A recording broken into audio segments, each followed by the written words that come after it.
Skrajšan delovnik v praksi še vedno prej izjema kot pravilo. V rubriki 24 ur dejstva so preverili, kako razširjanje med slovenskimi podjetji in kako, denimo v Hoferju, v praksi deluje 30-urni delovni teden. Vlada obljube o prostovoljnem prehodu na 30-urni teden do danes ni uresničila. Je uveljavitev pol leta pred volitvami sploh še realno pričakovati? Neža Štajner.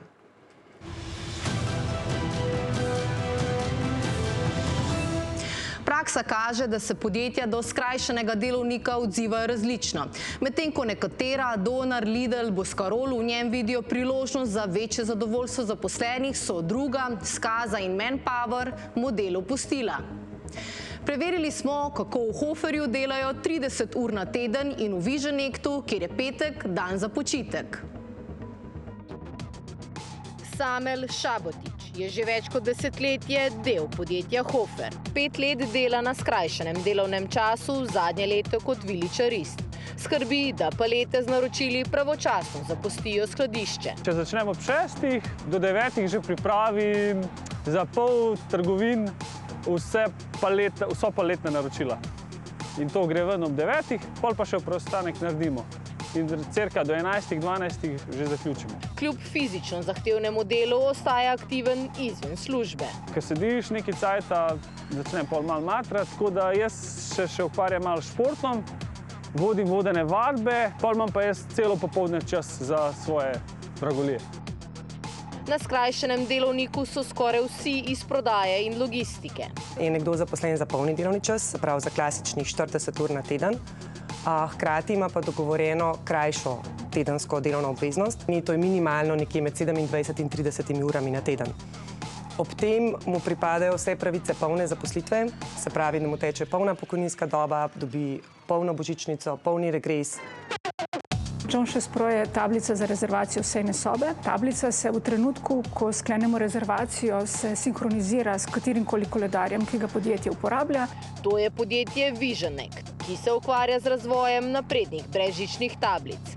Petek je postal dan za počitek. Imamo pač razdeljene ekipe glede na nujnost, se pravi, v petki so še vedno ljudi tu, ker pač produkt mora delati ne samo 5, ampak 7 dni v tednu. 4-dnevni delovnik so najprej uvedli v razvojnem oddelku, postopoma pa razširili na skoraj vseh 50 zaposlenih. Plačane imajo vse prispevke. Bilo je potrebno določene sestanke odstraniti, tudi pač določene procese smo morali optimizirati. Sedaj je več časa za šport, lahko greš na upravno enoto, pošto, banko.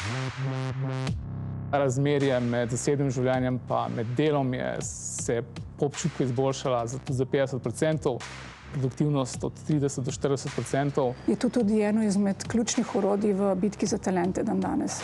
In drugod, denimo v agenciji za zaposlovanje Manpower in plastiki Skaza, so skrajšan delovnik ukinili. Je nastopil čas korone, tako da se je takrat veliko stvari spremenilo in zato je bil ta projekt ustavljen.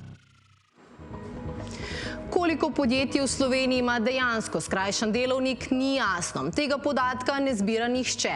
Po oceni Jasmine Alič, pobudnice skrajšanega delovnika, naj bi ga imelo okoli 30 podjetij, iz IT sektorja pa 20.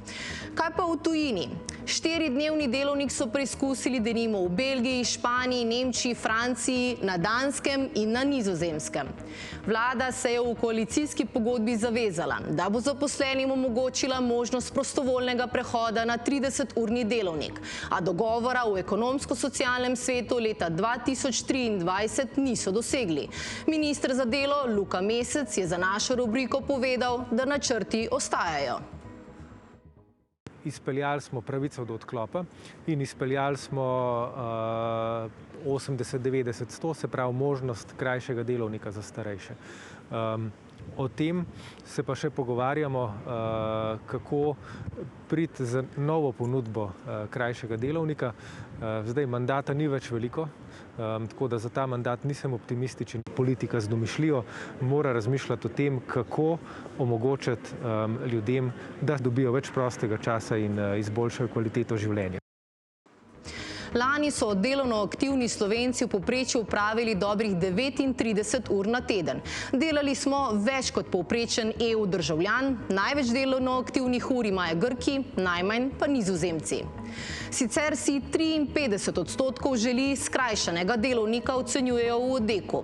Bi skrajšan delovnik zmanjšal visoko število bolniško odsotnih? V Sloveniji jih je preko 53.000 dnevno.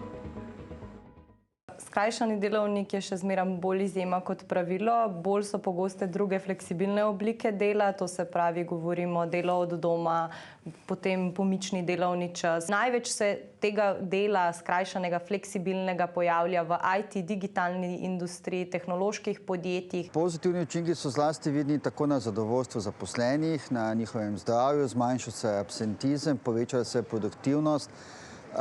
In dejansko je s tem pridobila tudi na pomenu vrednota prostega delovnega časa. Prihodnje leto bo skrajšan delovnik po dogovoru z delodajalcem veljal za starejše od 58 let oziroma tiste, ki imajo 35 let delovne dobe. Delali bodo 80%, dobili 90% plače in plačeni bodo 100% prispevki za pokojninsko in invalidsko zavarovanje. Če je bilo pred 10 leti dobrih 34.000 delovno aktivnih starih 58 let in več, jih je bilo lani že 3-krat več oziroma dobra desetina. V farmacevtskih podjetjih Lek in Medis smo spoznali dva, ki skrajšan delovnik vidita kot priložnost za bolj kakovostno zadnje obdobje kariere. Medicinska svetovalka Tanja Gmajner in sistemski analitik Viktor Ribnikar sta dolgoletna sodelavca v farmacevtski industriji. Skrbim za to, da je jezik prilagojen za zdravstvene delavce, za laično javnost. Suportiramo uporabnike tako pri problemih, ki se pojavljajo pri delu, kot pri nekih novih zahtevah. Tanja je nad možnostjo krajšega delovnika navdušena. Daje mi priložnost izkoristiti vse tisto, kar sem se pred leti, leto za letom odpovedovala in prepričana sem enako produktivna. Viktor je od aprila delno upokojen, dela 24 ur na teden vsak drug teden. Ko se enkrat čez 60 se v vsakem krogu diskusija hitro obrne na to, si že upokojen. Je še kar zelo dobro funkcioniram. Plavaj na višku. Ne samo manj ur, več časa za življenje, a hkrati možnost prenosa znanja na mlajše generacije. Kar je meni trenutno zelo veliko veselje, ker vidim, da so te moje izkušnje cenjene, a ne zaželjene. Mlajši generaciji pa dajemo jasen signal, da se starejši postopoma umikamo in imajo priložnost za rast.